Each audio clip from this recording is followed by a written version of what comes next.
The doctor walked down to the new tent that had just been put up, passing the old man, and as he walked by, his attention was pulled back to the first time he had met the old man. He had appeared 3 days after the epidemic had first started. The doctor had walked out of a new tent that had just been put up to fit 25 more patients. The number of patients was growing so fast he had never seen anything like it, and he had 20 years of medical practice under his belt. As he stood there, frustration and anger swirled inside of him as he thought about how many people would die before he could find a cure for these people. He stood there, thoughts zipping through his head as a small, dark-skinned man walked from the woods straight to the center of camp. He was wearing only a small piece of cloth tied around his waist and a bunch of bananas tucked under his arm. He sat down and began to eat. When the doctor saw this, he walked over to where the man sat. "Sir, you need to stop eating and get out of here. This is a quarantined area," he said in a very agitated tone. The man looked up at him, a small twinkle playing in his eye. "Sir, do not worry about me. I am fine.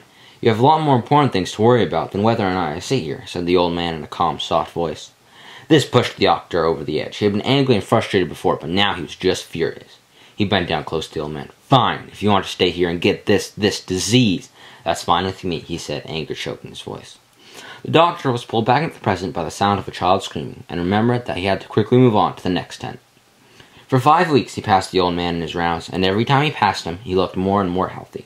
This went on for a couple more days until finally he said, "Sir, you have been coming and eating here for weeks with no protection gear, and you have not gotten ill. Please, tell me how." The old man laughed. "Dear doctor," he said, "please come a little closer and I will show you." The doctor took a couple of steps towards the old man, and then he knelt down next to him.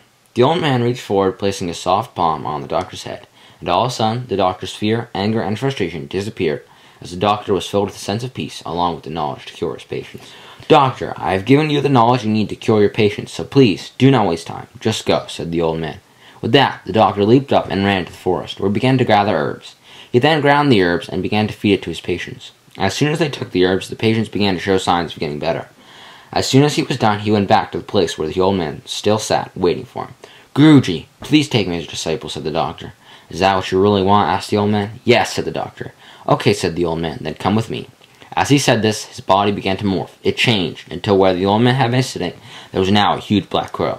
The crow began to flap its huge black wings as it took off into the sky, grabbing the doctor by his shoulders and carrying him off into the setting sun.